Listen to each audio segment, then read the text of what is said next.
Hello, Michelle. How's it going today? Good, good. How are you, Lindsay? Good to see you. Yeah, good to see you too. As always, I'm excited to be on the mic today. And are you feeling tired today? How are you feeling? How's your energy level? I feel like I'm always a little bit tired, but I'm feeling okay. It's kind of cool because I feel like I can be tired and then I get on the mic and then I Yes. kind of get this burst. Do you feel that? 100%, Michelle, 100%. Yeah. And our listeners feel that too, because we are known for our energy. And it's Yes. because we love podcasting. We love helping our listeners. I imagine our listeners in Japan, in Brazil, in Europe, and listening to us and getting inspired. So that's what gives me energy on this show, Michelle. Yeah. Yeah. Yeah. It's also fun. We really get into it. We focus on the topics. I think we've talked about before how it's kind of like a meditative Yeah. practice, in a weird way. Yes. Yeah, because we can't think of anything else. We really can't. We can't be thinking, what are we going to do after this? What did we do last night? We are totally 100% present. Exactly. But yeah, I was a little tired before this. I mean, what about you? You feel tired? Well, the last time I felt tired was on Oh, Saturday when I had to ski a bump run. I went skiing in Colorado and I ended up meeting up with some friends and they said, "Hey, do you ski bumps?" I said, kind of. And, bumps are moguls, right? In the trail. This guy okay. just bombed his way down the trail and I had to stop and my heart was beating out of my chest. I was Oh, exhausted, oh, Michelle. wow. Exhausted. And I realized I'm actually kind of out of shape. Oh, wow, that's kind of surprising because you seem very in shape to me. Not for those kinds of runs. I'm telling you, because you're at altitude and then you're just going over these mountains of snow. And it takes a lot out of your muscles. It's Yeah. insane. Yeah. Yeah, I bet. I bet. Wow. I can't even imagine because I've never Yeah. been skiing at all. So Oh, really? You've never been skiing? never. Okay. Okay. Yeah, you're like, okay, well, I don't know. No judgment. You're It's like okay. judging. No, No, I just never Michelle. did. Yeah. So I mean, Lindsay, so with this, you mentioned the word exhausted. What does that Yes. mean?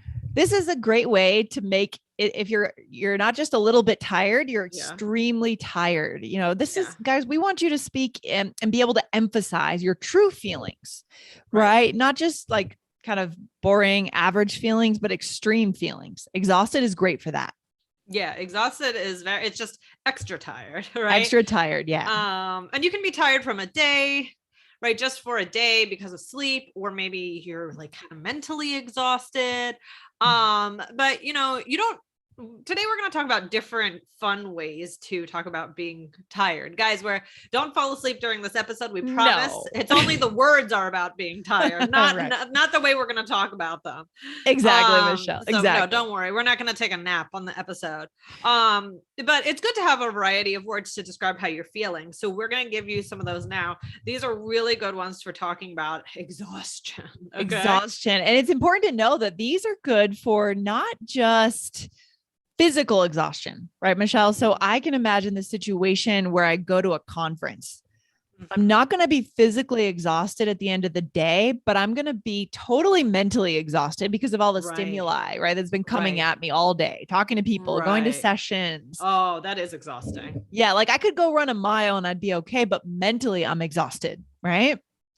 Right. Yeah, I definitely see what you mean. Those things can be exhausting. So, guys, we're going to get into this, but we want to remind you if you haven't hit follow on wherever you're listening to All Ears English, wherever you're listening, hit the follow button, right? It takes 2 seconds. Lindsay, why should they follow us? Oh my gosh, guys, we publish 4 episodes a week on All Ears English, and we announce some really fun things that you're going to completely miss if you are not following us, right? So go ahead and hit the follow button. Or if you are on YouTube, for example, it's subscribe and make sure you don't miss an episode of All Ears English. Fantastic. All right. So, Lindsay, should you say the first one or should I? Because it's hilarious. It's All my right, favorite you one. take that one away, Michelle. Give us All your right. I'm best. going to take it away. All right. The first one is pooped. Okay, and we're not talking Now, about going to the bathroom here, no, we're right? Not not. at We're all. talking about describing a feeling. It's like a physical feeling. It just means tired. It's a funny way to say tired. I know, isn't so that to say, weird? I'm pooped. I don't know where that came from. Why do we say that? How did that happen? I really don't know why. It must go back to something. But yeah, I'm pooped. I'm exhausted. I remember saying this a lot, as a kid, right? Or your parents say it to you. Are you pooped Yeah. after all that running around outside? Right. Yeah. I mean, this is pretty common, right? It's pretty common. Absolutely. Absolutely. Yeah, Right. it's so funny. It's just one of those things like where it's a funny word. It's a weird word. It's not what it's about. So yeah, you could say, for example, I'm pooped, Lindsay, I'm gonna go to sleep. Okay. Yeah, you might say that after a big day of hiking or after an exam. I'm thinking of our listeners who are taking the IELTS exam. You guys are going to be pooped after the exam, mentally exhausted, right? You won't be able to do anything but go to bed. Exactly. Oh man, that's it's such a great feeling sometimes to get to the end of the day and when you poop and just be like, I did it. Yes, you did it. You did it. All right. So that's the first one. Now, this one, Michelle, you're going to teach me about this one because this is new for me. You always come up with words I don't know. Oh, well, happy to help, Lindsay. So the next one is bushed. You don't hear that? No, I don't know this one. I don't know. I think I've been living under a rock or something. I don't know. I think I missed a lot. Yeah, tell us about this one. I mean, I might have a very special vocabulary, or I might, it might be very New York. I don't know, but I hear this one a lot. So guys, listen out for this one. If you don't hear it, maybe you won't hear it in certain parts of the country, or who knows. Right. But this one is bushed. So this is similar to pooped. Yeah. Okay. Yep. So you could say something like, she's bushed from the drive. She's already in bed. Oh yeah, for sure. So someone shows up at the house and they ask where this person is, and you say she's bushed from that drive. She's already in bed, right? She's done for the evening. Perfect. Exactly. What about the next one, Lindsay? Okay. Yeah, this one I obviously know, right? I'm beat, right? It's so also more about like a day you've had a big day, right? Yeah. So I'm beat. Let's make it an early night. Really common. Now, which of these three, Michelle, do you tend to use more? Oh, I feel like I might use pooped the most. Do you really? That's so funny. I don't know. I feel like I might because it's fun to say. What about you? Probably, honestly, exhausted is the one that I use the most. Oh, well, okay. I wasn't counting exhausted. Yeah. Yes, exhausted. I would say that that's like the safe common one. Yeah, exactly. Exactly. And then we have a couple of more fun ones, right? That are a little bit more, could be mental or emotional or physical, I guess. Right. Michelle? Right. Yeah. What's the first one? So running on empty. So it's the idea that your energy storage stores are like a gas tank and you're running on empty. This makes me think of at Orange Theory, the teacher, our favorite teacher, at the end, right before the last sprint of the day, he says, empty the tank, right? Oh, really? Empty the tank. It means this is the last thing you're going to do in this class. So you better give it your all, and just get all your, and it's also the end of the day. So it's basically, that's it for you. And I find that inspiring. Yeah, that's kind of a cool visual, like to just, empty the tank. Like that's it. You're going for it. I like that. It is kind of cool. I like that. I mean, there's so much about gas. We compare our bodies to a gas tank. Yeah, it's true. That's true. Mm-hmm. So what's an example? How might you use that? So, all right. So coming back to the original phrase, guys, is running on empty. You could say, I'm running on empty. It may be time to reevaluate this relationship. Interesting. So here, I'm not exactly talking about my physical energy. I'm talking about my energy for this relationship and this person, right? Right. So you could use it in a deeper way as well, right? So you could use it at Orange Theory, right? Oh, I'm running on empty. This is going to be my last 2 minutes. This is fun. Yeah. Or you could use it in a more serious, deep kind of way. Yeah, this is smart for our high level listeners, guys. This is why you listen to All Ears English. We show you phrases like this, very interesting phrases, good ways to describe how you're feeling emotionally or physically. So good. Yeah, exactly. And then we got one more, is drained. Yes. So this could be also mental, emotional, physical, whatever it is. But you could say something like, I'm mentally and physically drained, but I will have my break in a few weeks. So drained, it's like everything is sucked out basically. Exactly. To be drained. I mean, a lot of things could drain you, right? In some ways, if you're in a difficult work environment with colleagues that are kind of toxic, that could really drain you. Right. Have you ever been in that situation where your colleagues, the people around you at the office just kind of drain you, Michelle? I'm trying to think. Maybe not. Yes, I have been in negative situations before, and it's definitely something where you could use that word. Yeah, How about you? Sure. Not really. Actually, I've been lucky. Knock on wood. I've been lucky so far. Not really. I mean, the people I work with, I like and enjoy, and yeah, I just feel fortunate for that. So it's all good. Not too much. It's not like I've never been in a situation where the whole job was, just draining and everything was draining about it. But there have been situations that have been tough. You know what can actually be kind of draining, honestly, in an office environment is having nothing to do.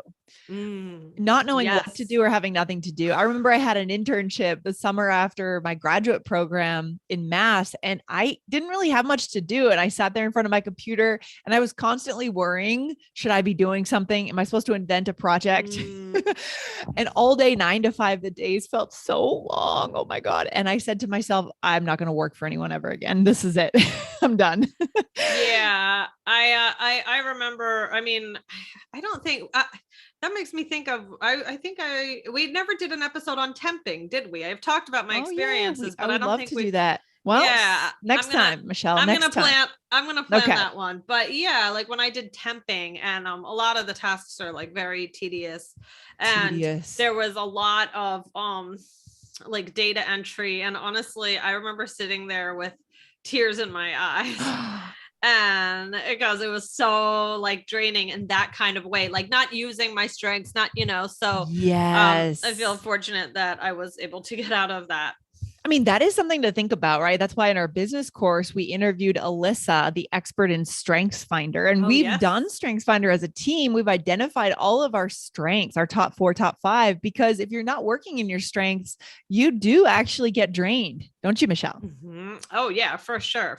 So yeah, for like this, like when I was saying that I get on and I, maybe I feel drained before, but then I feel an energy from doing this. Whereas, something else that's not using my strength is very draining. Right. And someone else who's just not like a natural presenter or performer like we are, they may be more drained being on the podcast, right? So that's true, because it certainly requires a lot of energy, but if it's like a natural thing to you that's a strength, then it's interesting. Somebody might find entering information into tables and things is like takes less energy, is less tiring. It just, everybody has their different thing. Yeah, it's really interesting. But guys, check out our business course to look at that. You'll be able to watch that interview that I did with Alyssa, and you can get some resources on how to actually take Strengths Finder yourself. So go over to allearsenglish.com/business to check that out. So good. Awesome. All right. Well, let's try this out in a role play. Okay. So here, of course, my famous. I put you on a red eye. Oh, Michelle, how do you know me so well by this point? I don't know. I put you on it. I just was like, Lindsay's getting on a red eye in this. And I might be planning another one soon, actually. Oh, I'm back up to my old tricks. Every time. Well, flight prices have gone up so much, Michelle. At this point, I don't have a choice, to get back to the East Coast. It's crazy. Yeah. You gotta do what you gotta do. Do what you gotta. All right. So I just arrived on a red eye. Here we go. How was your trip? You must be bushed. Oh, I am definitely pooped. Yeah, I'd be beat after that long trip too. Well, I've been running on empty since tax season started. I'm so drained. Well, hopefully now you can relax a bit. Nice. Do you find, well, actually, let's go back and then I'll ask you that question, Michelle, real quick. What did we say here for our listeners? I said, you must be bushed. Bushed. Yeah. And then I said, I am definitely pooped, right? Other ways to say you're exhausted. These are fun, guys. Okay. Yeah. And then I said, I'd be beat after that long trip too. Yeah. And then I said, I've been running on empty. So now this is talking more about how I've been feeling in the last few months. right? So this is good to tell Right. what's been Over up in your time. life, right? Right. And then you said, I'm so drained. Yeah, good. And I think this episode's really useful because I find not so much in our world, podcasting remotely, but in other jobs I've had, a very, very common topic of conversation has been how tired people are. Do you ever notice that people are always like, how are you? Tired. Tired. I think I'm guilty of that. Yeah. But people do at work, at just your typical like 9 to 5 job. People are going to have these conversations. I think, yeah, in different places. If you work in retail, you're probably going to hear that a lot. When I go to the grocery store, I overhear people working there talking to each other. And the Really? main topic of conversation often, Being sadly, is how tired. tired they are. Okay, guys. So that means this is very useful vocabulary, right? Yes. Oh, Yes. absolutely. Good connection topic. I'm so tired. I'm so tired too. I'm pooped. I'm bushed. It is. And it's an epidemic, right? And that we could get into that another day. Like, why are we so tired? As Americans in American culture, what are we doing wrong? But the point is you want to be able to connect. And this is how you do it, guys, by engaging in those conversations. If someone says they're tired, ask them more questions. Be able to say if you're tired too, right, Michelle? Yeah, right. Exactly. Misery loves company. So. That's right. All right, good stuff, guys. Don't forget to hit follow so you don't miss a single episode of All Ears English. Michelle, I'm exhausted. I'm going to go take a nap now. All right, I'm pooped. Bye, Lindsay. Bye, Michelle.